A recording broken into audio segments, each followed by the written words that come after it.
Michelle being here today to present and kick off this session. I'll let you take it away, Michelle, whenever you're ready.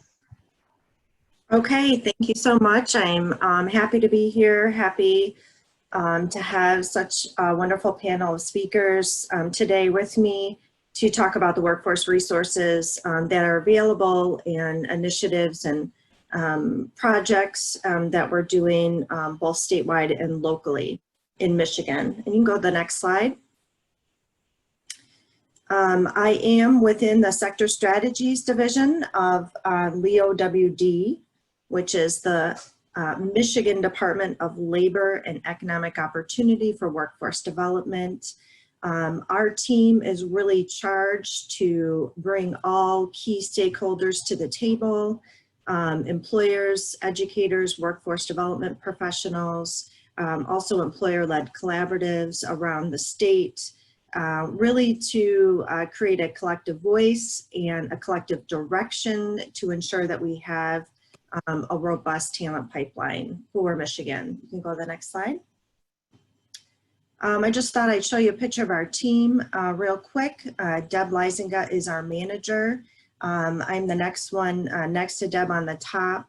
As you can see, each of us focuses on a specific region within Michigan, and we also all have a specific industry that we cover, and mine is information technology. Go to the next slide. And what we really do within those regions that we work throughout Michigan is we really try to bring together all the partners that are working on workforce development and just executing programs and initiatives that bring all of these entities together to ensure that we have the workforce that is needed.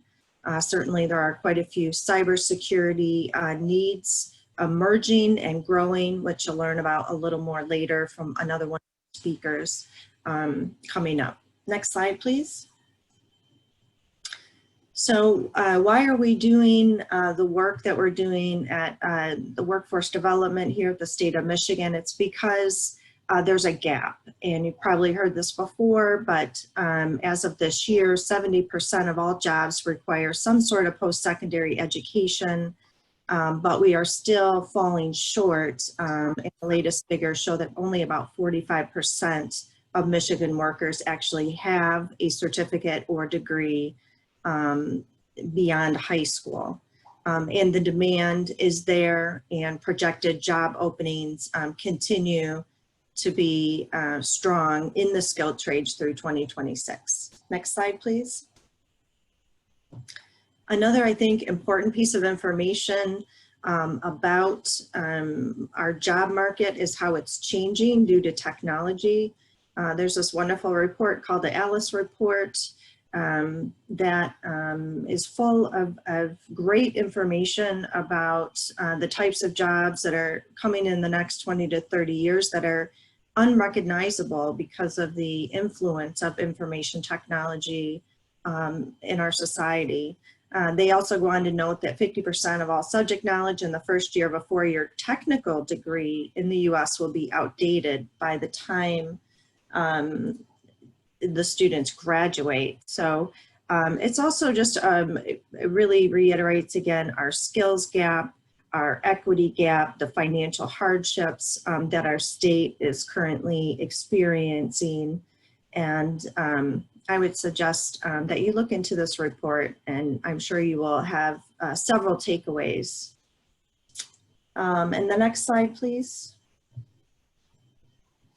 Ultimately, the Governor Gretchen Whitmer has set a goal for the state of Michigan, and that is that 60% of Michiganders achieve some sort of post-secondary credential by 2030. So we call that the 60 by 30. So all of our initiatives are working towards helping the governor and helping Michigan to achieve this goal by 2030. You can go to the next slide, please. One of these initiatives that we have right now is called the Michigan Industry Cluster Approach 2.0. We also call it MICA 2.0. These are 16 different grants that are spread out across 10 of Michigan's prosperity regions. We have over 200 unique employers that are participating, 1,476 participants, nearly 1,000 credentials or certificates, and it wouldn't surprise me if we surpass that goal. And these, all of these grants are really putting the employers at the center, and we really focus on that in our sector strategies. We want to know what employers need, what are the skills and competencies that are needed. This focus group that Stephanie and Ashley are putting together at U of M is so important, because we need to know specifically from our employers what the needs are, and then help to articulate that to our schools, whether they be K through 12 or post-secondary and other training providers, and work with all partners to make sure that we're training the workforce that is needed. You can go to the next slide. These are some specific information technology projects that I'm working on for the state. We did just release an IT cluster report, and this just really details, you know, employment and wage data, key occupations, different career pathways, and also that real-time IT demand and employment projections. I can share that link with you after the meeting so you can look at that report. I also serve as a member of the Computer Science Standards Leadership Team.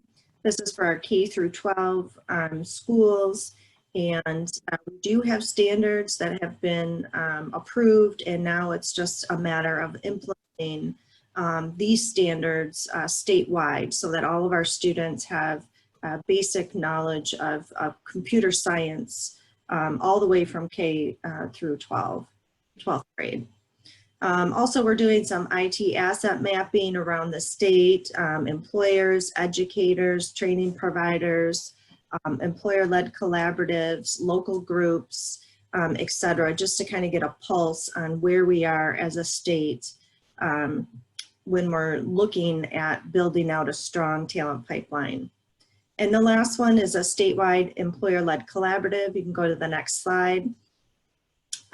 This collaborative is something that's new. We haven't yet launched it, but we're getting close.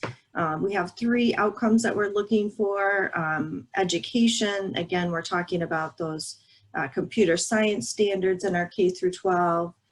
Increasing awareness between our post-secondary schools with IT programs and employers in their region. IT workforce and training, that would be other training that is available throughout the state of Michigan outside of the traditional secondary or post-secondary education.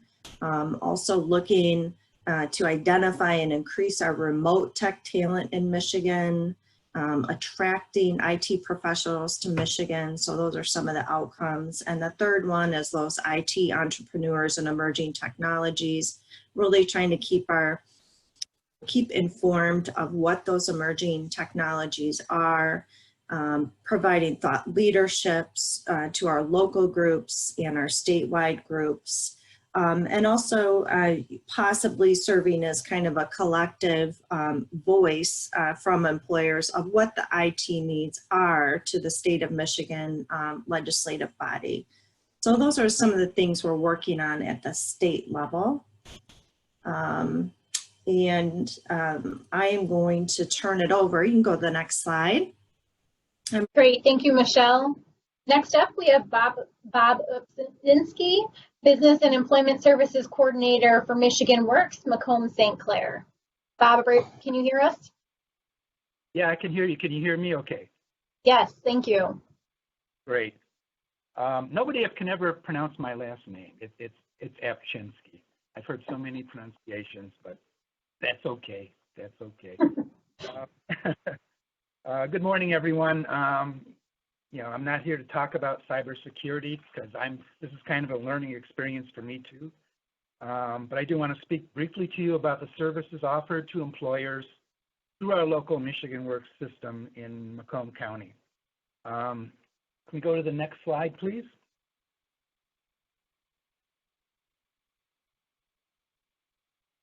First, I want to kind of focus on something we call pre-hire services. Many of the employers who contact us for help in finding talent are interested in what type of wage range do they need to offer to compete with other companies looking to hire workers in the same job categories. Our business account managers can obtain industry-specific competitive wage data for you through our resources within the state's labor market information system and the Workforce Intelligence Network. And we can let you know what the average wage range is that's being offered within your area by your competitors. We can also help you to develop a job description if you're looking to post something, or review existing job descriptions so that we can help you put together one that is comprehensive yet concise enough to draw the right applicants to your job posting. Many companies, in anticipation of a large response to a job posting, may be concerned about a disruption at the workplace due to a large number of applicants suddenly coming in. We're happy to use our Michigan Work Service Centers to serve as your drop-off point for applications. You're welcome to have one of your staff people maintain space at the service center to accept those applications and review them, or we can assign one of our business services staff to do that for you. And as always, the Pure Michigan Talent Connect system is available to you at no cost to post your jobs online and to be able to review resumes online. The system is available at mytalent, MITALENT.org. You can access it on your own to register your company. There's a step-by-step process to do that, or we can also arrange to have one of our staff come out and assist you with both setting up your account and giving you instruction on how to navigate the system. We can also conduct assessments of reading and math skills for potential applicants for you. So you can find people who have the skills that are appropriate to the jobs you're looking to fill. We use a tool called the Comprehensive Adult Student Assessment System, or CASAS, as a tool for that purpose. And again, there's no charge for that service. Next slide, please.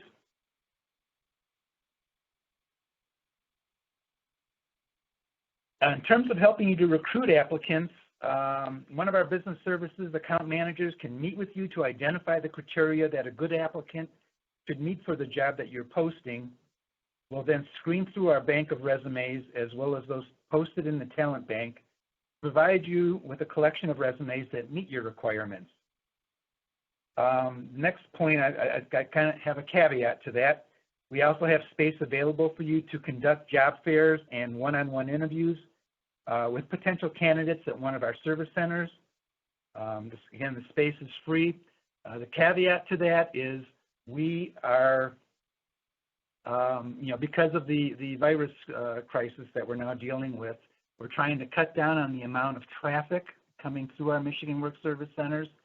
So we're eliminating any type of group activity for the time being. And that would include things like job fairs, just bringing in a large group of people to interact together. So that is kind of on hold, and we'll keep you informed as to when we start that again. The one thing I can tell you is that as far as I know, and we've been instructed so far, the Michigan Works offices will not close during this crisis, unless the governor sends out an edict that all offices across the state have to close. We will remain open. We recognize the fact that a lot of people are going to be losing their jobs during this crisis, and will be looking for help in finding employment, and we want to be there to help them. We're constantly looking at processes we're going to use during this period. In fact, we have conference calls every day at 4 o'clock with the people at the state level to determine that, but we expect to be here for you. Can we go to the next slide, please? I want to talk about our on-the-job training. I'll probably get into more detail on that in the next couple of slides. Let's move on. We also work very closely with the Macomb Community College to develop training programs that are customized to meet the needs of local employers. For example, in meeting with employers in the marine industry, those people that sell and repair boats, we discovered that so many of the baby boomers are retiring that there's an extreme shortage right now of trained marine engine technicians. We spoke with the people at the Macomb Community College's MTech Center over in Warren, who've met with those business owners and have designed and are offering a training program that is customized to meet the needs of that industry, and we could do the same for any other industry. Successful graduates in that program can expect to obtain really good paying jobs within the local industry along Lake St. Clair. The same type of shortages may be experienced by employers in various aspects of the manufacturing industry. Because of the retirement of baby boomers, there are shortages in a number of the machinist trades. And because of that, the Department of Labor has been focused on encouraging employers to develop apprenticeship programs that are registered with the DOL and to use them to hire and train people to work in the areas that they are desperately in need of. We have a person on our staff, Christy Kabasinski, who's a member, not a member of our staff, but is our apprenticeship coordinator, and she's available to meet with employers to help them develop apprenticeship programs. And in some cases, we have funding available to assist employers in that area. Next slide. Now let's take a look more in depth on the job training program. Many of our job-seeking customers are eligible for this type of training assistance. In this program, we can reimburse an employer for up to 50% of an individual's wages when they are hired through our Michigan Works Service System and trained directly by the employer. Next slide. OJT eligibility applies to individuals who are members of economically disadvantaged families, who are receiving public assistance, who are veterans or spouses of a veteran, as well as several other categories. The business account manager will potential candidates for you and will determine their eligibility for OJT. Some of the things you want to keep in mind if you're interested in OJT is the positions must be full-time, at least 30 hours a week or more, and they must pay a minimum of $12 per hour. OJT contracts must be established prior to the new employee's employment start date. So in other words, if you've got people you've already hired, you can't come back to us and say, can we see if they qualify for OJT? They have to qualify prior to being employed by you. And we offer reimbursements on those wages to employers on a monthly basis. Next slide, please.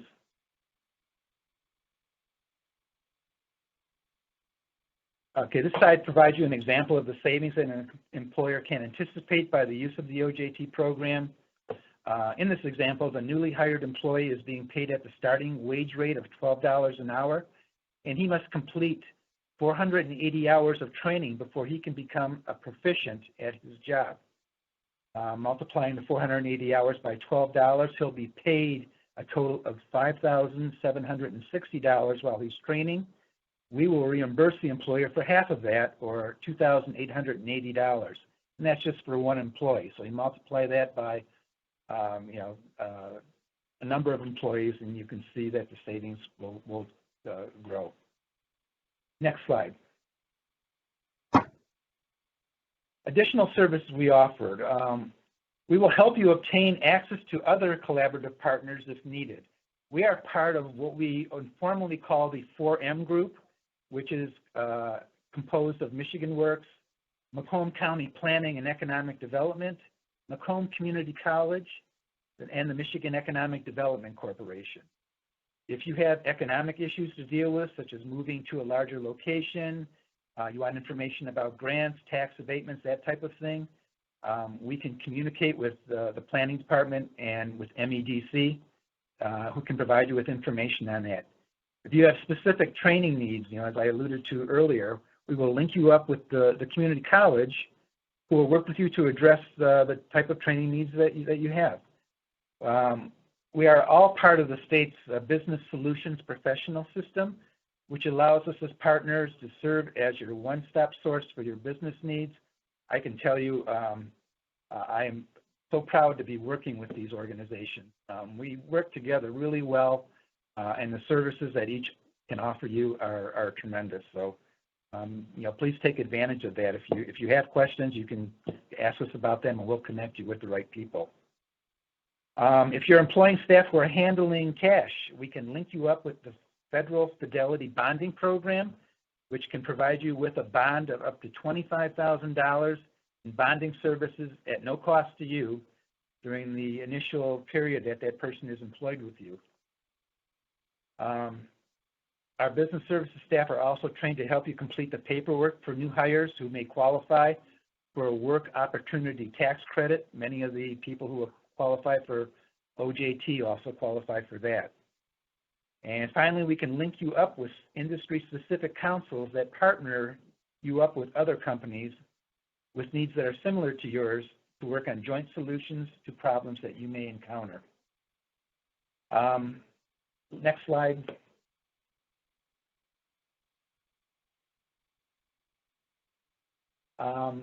Business services and registered apprenticeships. I just want to reiterate on this subject, the steps that you must take to set up an apprenticeship within your company.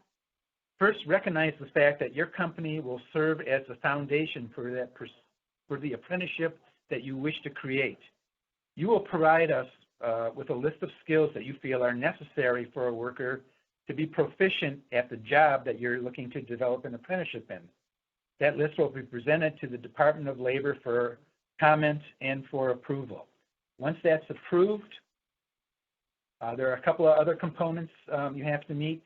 The first of which is establishing an on-the-job training program that instructs individuals in some of those skills. And the next one consists of classroom instruction, which can be offered at your location or an outside entity, such as Macomb Community College or our trade school. And this training should be technical in nature and relate directly to the job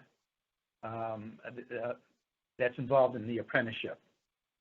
Apprentices should have the opportunity to earn higher wages as they master the skills being taught to them. Finally, those who are successfully complete the program should have the opportunity to earn a nationally recognized occupational credential issued by the Department of Labor. If your apprenticeship is developed and submitted to the Department of Labor, ahead of time, the program will qualify for such a credential. And last slide.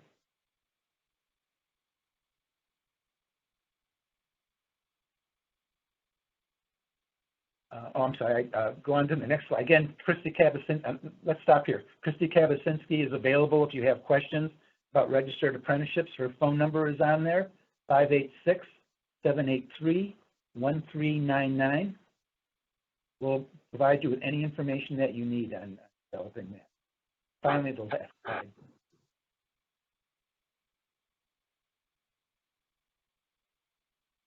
I believe that's your last slide, Bob. Is that my last? Oh, no, there you go. Oh, okay, I'm sorry.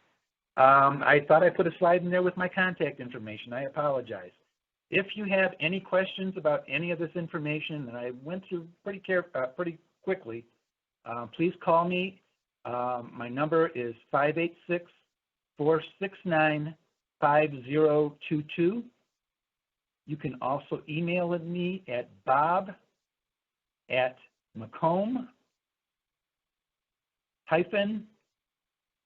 Clair, spelled STCLAIR, works.org. So Macomb-St Clair Works is all one word. And thank you very much for letting me be a part of this today. And for all the folks out there, if you have questions, please don't hesitate to call me. Great. Thank you for that great information, Bob. Next up, we have Amanda Stoll. Amanda is a department specialist for the Office of Systems Evaluation and Technology for the Michigan Department of Education and Michigan STEM Network. Amanda, take it away whenever you're ready. Great, thank you. Good morning and happy St. Patrick's Day. Can't forget that. I am honored to be a part of today's panel. I too, like Bob shared, am not a cybersecurity expert, but had the amazing opportunity in 2017 to be asked to administer the Michigan Department of Education's 99K cybersecurity grant program. I've learned so much about cybersecurity and the great need to build this pipeline, and I'm happy to share the resources, services, and collaboration MDE can help to offer. I'm quickly going to share with you today the history of MDE's involvement in cybersecurity education and how we are committed to continue supporting cybersecurity initiatives across the state. First, the purpose of the 2017 grant was to increase the number of pupils demonstrating proficiency in science and mathematics on the state assessment, and to increase the number of pupils who are college and career ready upon high school graduation. So what does that really mean? In practical application is that our students are our future, and we need to ensure that we are providing and supporting students with a strong, robust cybersecurity career pipeline. This means a holistic and collaborative approach. So my next few slides are going to provide you with some details on how MDE and our collaborative partners are working to build and strengthen that cybersecurity pipeline, ensuring that Michigan will have the workforce readiness and able to secure our digital environment. Next slide, please.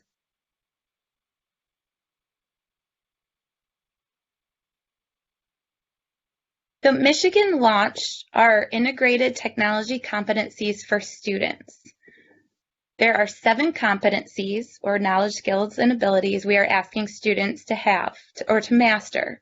They range from computational thinkers, digital citizens, global collaborators, and creative communicators. These are great skills for the situation at hand.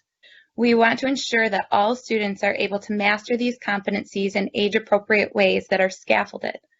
I heard the speaker this morning, Katie, share with us about the differences between how computational thinking has been taught across different generations.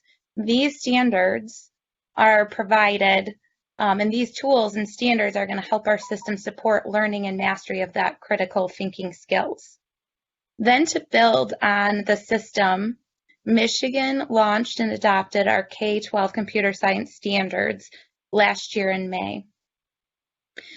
These K-12 standards were created with a collaborative group of stakeholders, which included key K-12 cybersecurity experts as well. The vision for our computer science standards is that all learners will develop foundational computer science skills to solve problems and be constructive citizens. Our students will learn new approaches to problem solving, harness the power of computational thinking, and use computer science tools to create technology. So as part of the grant, I also wanted to call out first that as part of our computer science standards, cybersecurity is a subcomponent, and that it is highlighting both what our students can do and should know about cybersecurity, and that those practices can be found throughout all of the standards documents. These resources were being created, our MyTechs and our computer science standards, in parallel to the administration of that MDE cybersecurity grant. During the grant, it was my goal to ensure that the program increased access to cybersecurity learning for students, and 2, to build a comprehensive, sustainable system for cybersecurity education. To address these goals, I brought together a group of cybersecurity stakeholders. That collaborative effort between the Michigan Department of Education, our Department of Technology Management and Budget, representatives from the Governor's Office, representative from the student program CyberPatriot and the Air Force Association, and Merit's Cyber Range, designed that grant program that laid the groundwork for cybersecurity pipeline here in Michigan. The pipeline was created by coordinating existing cybersecurity programs, MDE school district structures, professional learning for educators and administrators, and authentic work site readiness. The grant created opportunities for students and educators to engage more fully to develop those cybersecurity skills. These coordinated programs are aligned to the MyTechs and our Michigan K-12 computer science standards.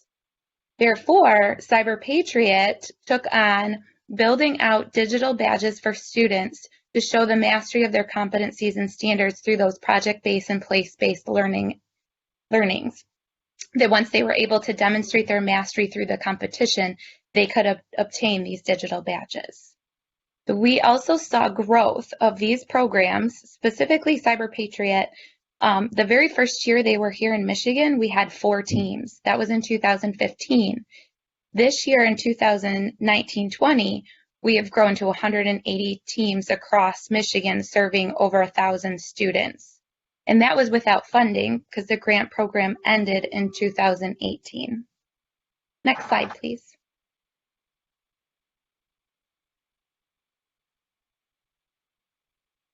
Thanks. So we also knew that we couldn't grow the programs for our students if our educators didn't feel comfortable with this content. Therefore, those collaborative partners that I mentioned earlier and our cyber subject matter experts created several courses that provided online courses for educator to access anytime, anywhere, and at any pace. We utilized a system tool that had already been created called EduPass, which uses a secure online learning management system called Canvas. You can see the growth in courses taken by educators over a 6-month period. And there are 3 primary courses: Fundamentals of Cybersecurity, Part 1 and 2, and then a dedicated CyberPatriot course. And then we also collaboratively partnered with iKeepSafe, an organization in Idaho that created online courses to ensure that different tools that students are using and educators are using in the classroom are COPA and FERPA compliant. So we've been tracking how many educators are taking those courses. So you can see that in the graph. We also provided additional professional development through podcasts and different events around the state, including several sessions at the first Michigan K-12 Computer Science Standards Summit just last October. Next slide, please. So we also have the MySTEM network, who is another key partner in this work around cybersecurity. Their goal is to bridge the education field and the business field. With 16 network regional directors across the state and a state-level team, Megan Traubin is our executive director at LEO, and myself as a department specialist at MDE, as well as our connected partners like Michelle. So again, thank you, Michelle, for inviting me to be part of this panel. We're acting as coalition builders. We were able to provide information to schools regarding the student programs and the educator professional development. We're able to connect educators to those program providers, CyberPatriot, CyberRange, CyberAuto, etc. And we're able to bridge the business and industry needs with the educational outcomes for our students and build that pipeline, all by encouraging that project-based, place-based, problem-based learning experiences for students. Next slide, please. As I shared, MDE is committed to that holistic and collaborative approach to ensuring cybersecurity career pipeline. Therefore, we're also working with our intermediate school district and school district technology leaders across the state to ensure that there's an infrastructure built to service school districts in secure ways. The Michigan Education Technology Leaders, or METL, has created a document titled Essential Cybersecurity Practices for K-12, which can be found at www.gomesa.org under their organizational tab and click on METL. You'll find this document. It has amazing resources from all of those ISD and school district tech directors outlining different system approaches to securing school district online environments. So METL has also formed a task force that's continuing to investigate innovative strategies and creating more resources to support districts in ensuring secure cyber environments for our students and educators to work and learn online. MDE is committed to continuing our collaboration to support cybersecurity initiatives across the state to keep all Michigan citizens safe. Thank you again for inviting me. I think that was my last slide. Again, continue to ask to connect. We are happy at MDE to continue to support these efforts.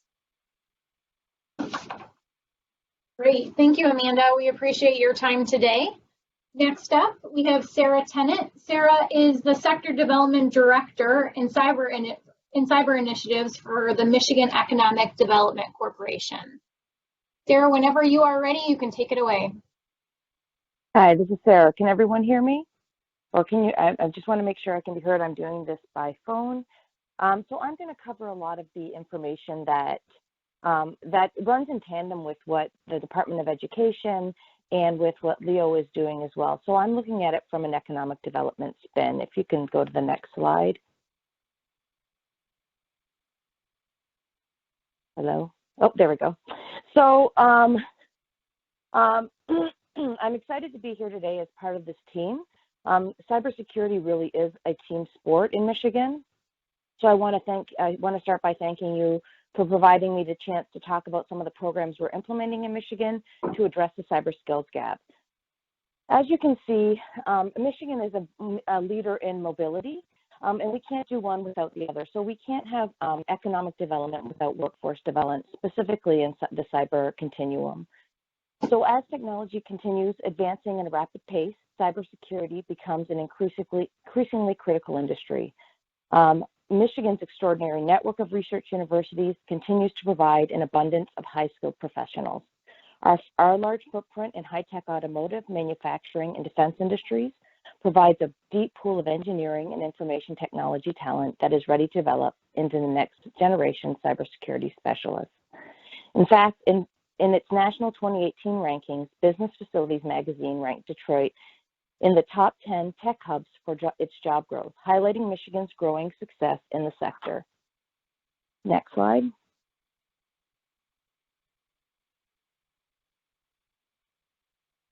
With all that said, there is an alarming shortage of cyber experts skilled in preparing for and navigating cyber threats.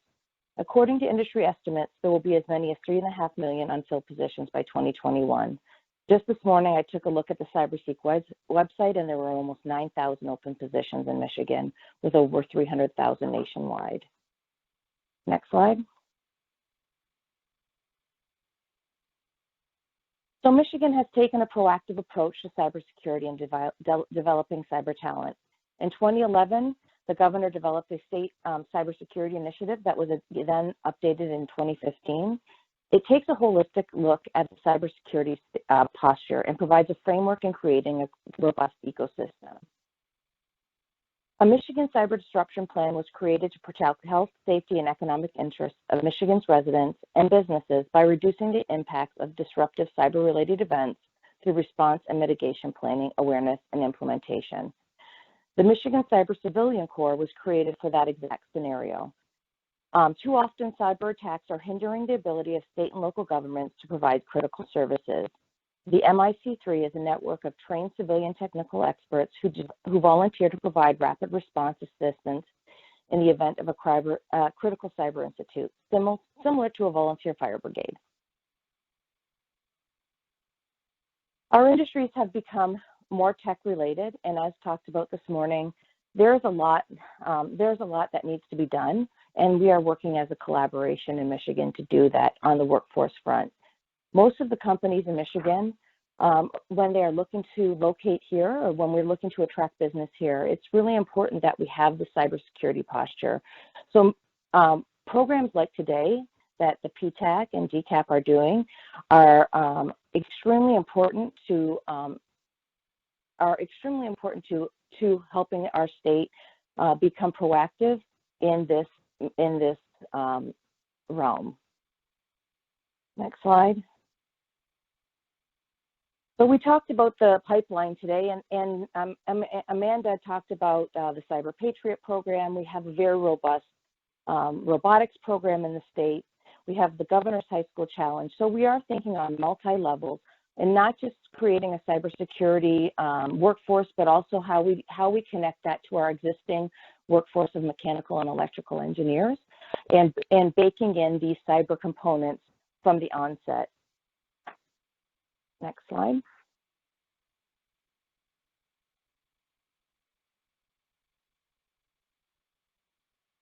To create a strong workforce in cybersecurity, both the public and private sectors need to look at all sources of talents from all populations.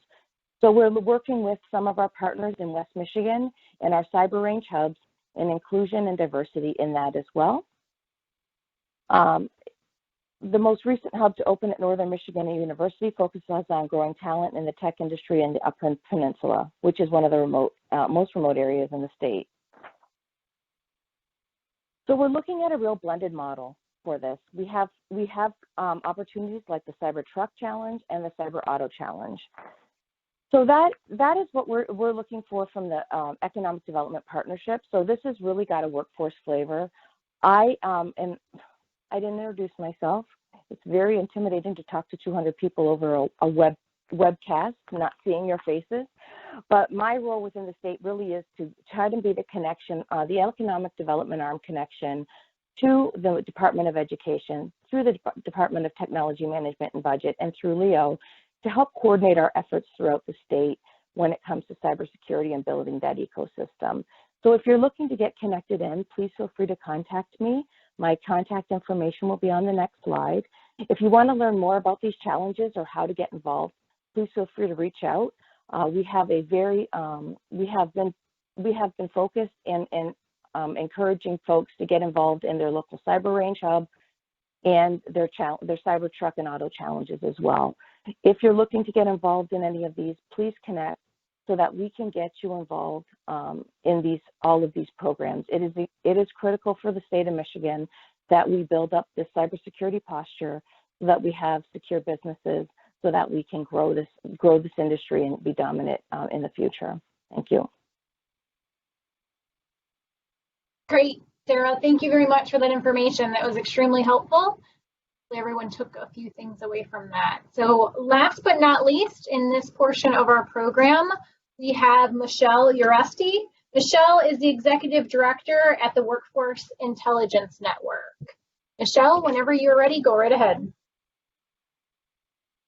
Good morning. It's a pleasure to be here with everyone today. If you're not familiar with the Workforce Intelligence Network, WIN is uniquely comprised of 9 community colleges and 6 Michigan Works agencies in the Southeast Michigan region. And we are governed by 3 pillars: labor and market data, employer engagement, and workforce solutions. Next slide.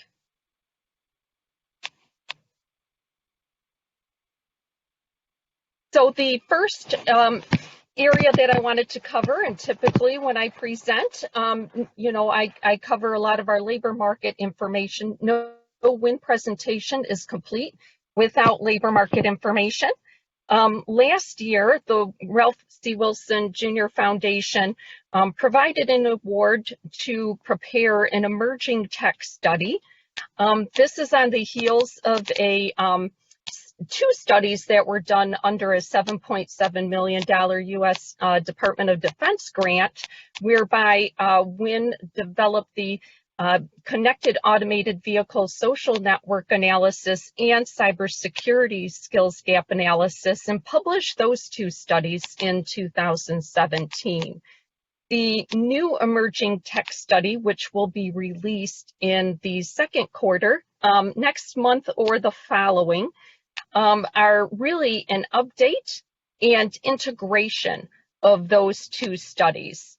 You are probably familiar with the CAV social network analysis. The challenge there under that study was to identify 351 unique organizational nodes that might include, say, an FEV Automotive, a Verizon, MDOT working together in a node, and then identifying the interconnectedness of those 351 unique organizational nodes in the mobility movement and varying degrees of interconnectedness.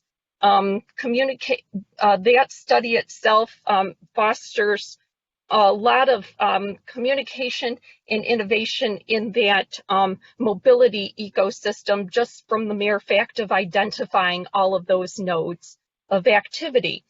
And then certainly with the cybersecurity skills gap analysis, That ties right in, as Sarah mentioned earlier. It's hard to do one without the other effectively. I can share some of the findings with regard to the emerging tech study, but certainly I'm teasing the study prior to its release. Ralph C. Wilson Foundation has to really give us authorization to make it an external facing document, which would be found on the winintelligence.org website within the next month or two. As far as cybersecurity job postings, there are approximately 350,000 of those nationally and 7,000 in Michigan. Out of 39 IHEs, or institutions for higher education, in Michigan, they offer collectively 90 degree programs and 80 certification programs. And despite high demand in cybersecurity, there are about 778,402 cyber workers nationally and 13,520 cyber-related workers in Michigan. We are ranked 35th in the nation. Next slide, please. So Bob from the Macomb-St. Michigan Works office did address apprenticeship. I'm going to build upon that just a little bit. Apprenticeship really is an alternative career pathway and keeps pace with technology advancement. High school graduates can get right into an apprenticeship program and learn in-demand, cutting-edge skills that our employers need today. It's an earn while you learn model, and there are higher retention rates. A lot of suppliers have said upwards of 80%, 89% retention because these workers recognize the investment that's been made in them. As most industries are faced with aging infrastructure, aging workers, emerging tech, this does address succession planning as well with our aging workforce retiring out. It really does allow for a transference of knowledge. There are over 1,300 apprenticeable occupations as recognized by the U.S. Department of Labor. And of course, as we know, apprenticeship is a combination of on-the-job learning and related technical instruction or classroom learning. For, rule of thumb for a 2,000-hour registered apprenticeship, there's 144 hours of required related technical instruction that goes with that. Next slide, please.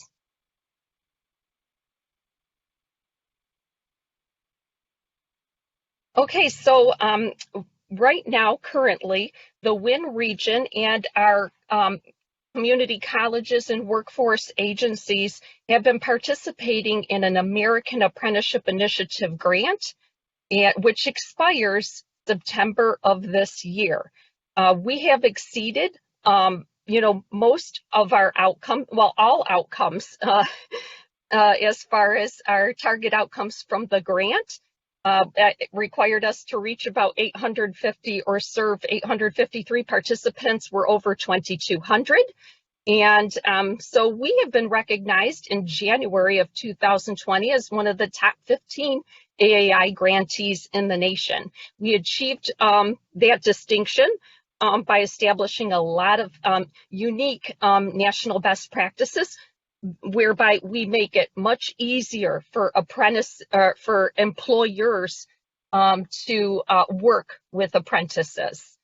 So we've developed registered and apprenticeship in a day programs where we bring the DOL, the state, the colleges, workforce agencies, employers together in one room, go through all the work process requirements, Appendix A, and actually get one or more occupations signed within one day by the U.S. Department of Labor. Cool signing ceremony makes things easy. And now we're offering intermediary standards holding, which makes it even easier for employers. So OCC is now the lead fiscal agent on a new national apprenticeship grant. U.S. Department of Labor apprenticeship Closing the Skills Gap grant. We were just awarded for 4 more years of apprenticeship, which is very exciting to build on the existing national best practices that we developed with AAI and carry that forward and build upon that for the next 4 years. And there's $720,000 of training reimbursement that's available for registered apprentices for employers. It translates to $1,000 training reimbursement per apprentice for 720 registered apprentices. And we expect to serve over 3,200 participants under this new $4 million grant. It is statewide. We'll be working with employers statewide, which is a lot wider reach than under the existing AAI grant. We are also partnered with the Automotive Industry Action Group, AIAG. They're the OEM trade association, and they have 3,700 suppliers as members, one of my former employers. And so we have an AIAG board resolution to promote talent development and apprenticeship down the supply chain that accompanied the grant application. We are also working with the United Auto Workers International. They are a key partner on this grant as well. Next slide, please.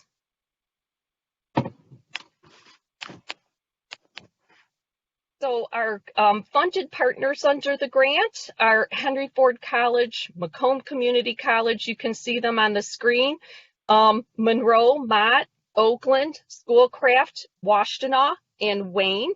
They are all the colleges that are part of the WIN board. And our Michigan Works agency partners are DESC, GST Michigan Works, Macomb-St. Clair, Michigan Works Southeast, Oakland County Michigan Works, and Southeast Michigan Community Alliance. And they will have apprenticeship coordinators that are funded under this grant for the next 4 years. A portion of their apprenticeship positions will be funded under this grant, totaling $1.3 million. That's available to support those positions for these partners. Next slide, please.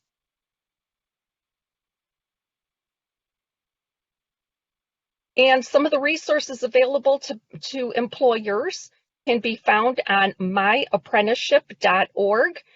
This is the Advanced Michigan Center for Apprenticeship Innovation, AMCI Hub, and it includes Christy Kabazinski's contact information, as well as all of our other Michigan Works partners and college partners. All their apprenticeship coordinators geocentrically can be found on this website. It's very easy to find the individual that you need to contact that can work with you one-on-one to set up an apprenticeship program. You can call WIN directly, as well as we're intermediary standards holding and working directly with employers. Our MWA and college partners reach out to WIN to have us accompany them on employer meetings on occasion. And there is a return on investment calculator for 52 high demand occupations that can be found on this website as well, based on, average median wage calculations. And then there's also a process guide, which is step-by-step, makes it very easy to understand all the requirements associated with launching an apprenticeship program. Next slide, please. So I have teased our intermediary standards holding that became available December 2018. We were approved by the DOL. And so this really lightens up the burden for HR departments at employers, since we can work directly with you to develop, launch, and manage your apprenticeship program. And this will now be available with the new Closing the Skills Gap through 2024. Now, if you're under AAI and you're in an H-1B sector that healthcare or information technology, we will not be able to continue with that beyond September 30 of 2020. Since the Closing the Skills Gap grant was a little bit more restrictive, we had to go with one industry sector, and we went with advanced manufacturing. We conducted a survey out of 212 respondents.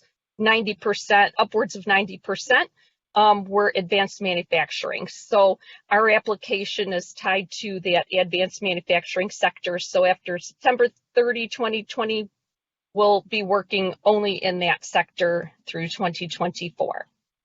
Next slide, please. So we cannot necessarily provide intermediary standards holding for all advanced manufacturing employers statewide unless we had some extra tools to work with that are funded under AAI. We're using a WorkHands app. It's an online and tracking tool for both time-based and competency-based apprenticeship.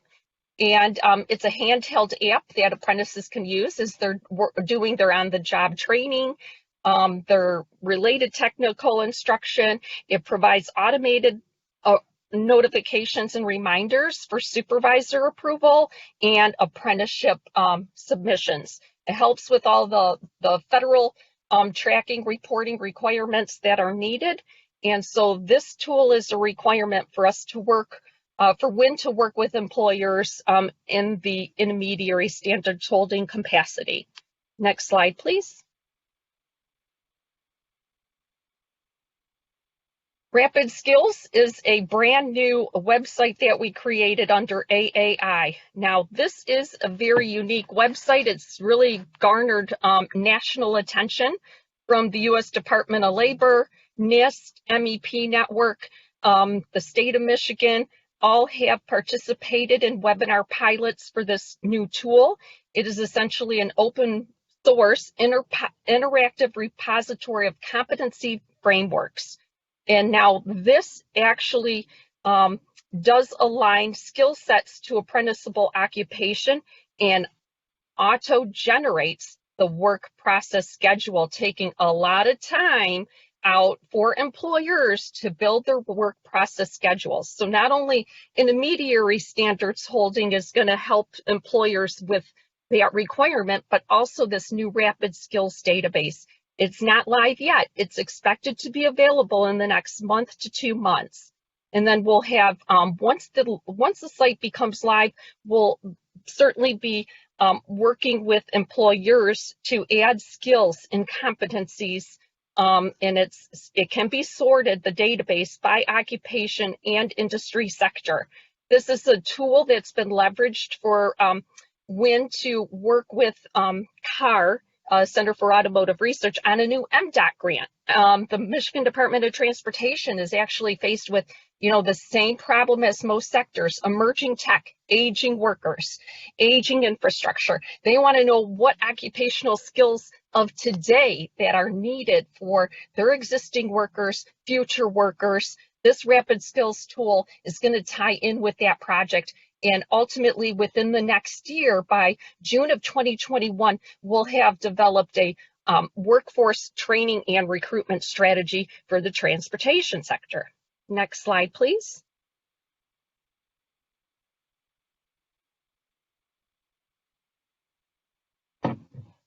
Okay, so this is just a screenshot of the cybersecurity analyst. You can see there are 7 work processes, 28 total skills, and this is kind of what each occupation screen will look like. You can add, delete to these to generate a work process.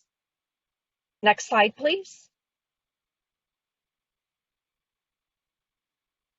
Okay, Apprenti is funded under Ralph C. Wilson Foundation. They've awarded $1.5 million to win in 2017.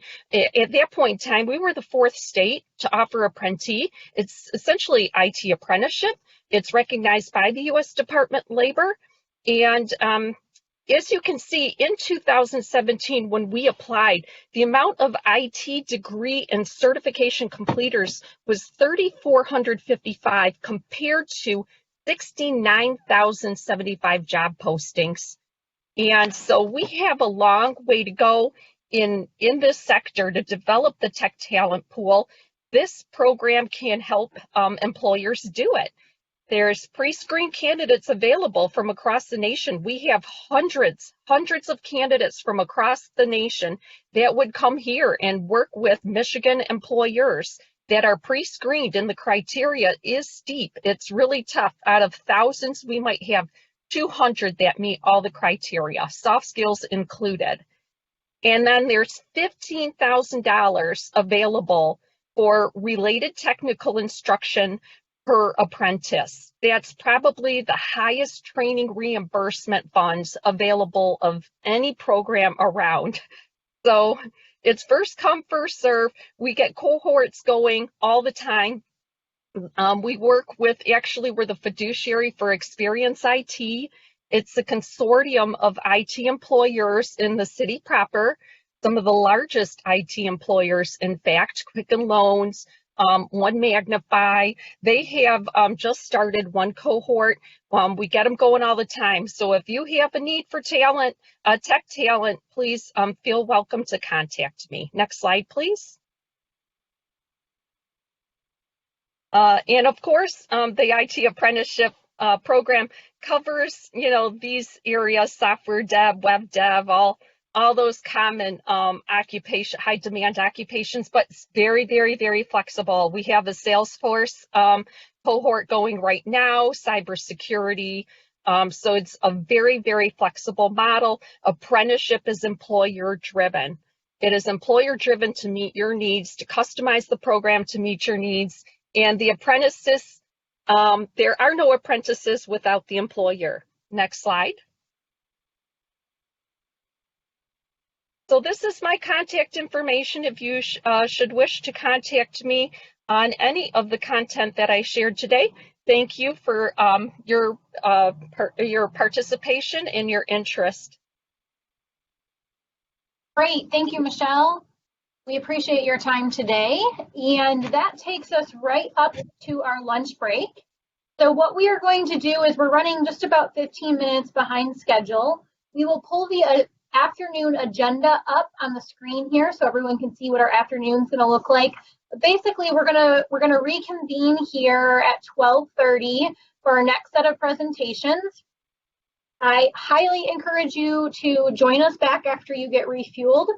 We're going to start off by hearing from the team at NSF Global Business Solutions about what they're hearing, really working with small to medium-sized organizations, boots on the ground perspective of how to address some of these risks in the cyber world today, followed by resources for you to help on your path to certification. And then also some insights from professionals that are very closely involved with CMMC and how to prepare for an audit. So a great afternoon plan for us, in addition to some information about cloud security, which is a question we get asked often. So I encourage you to come back and join us back at 12:30 after you're refueled with lunch, and we will reconvene at that time. Thank you.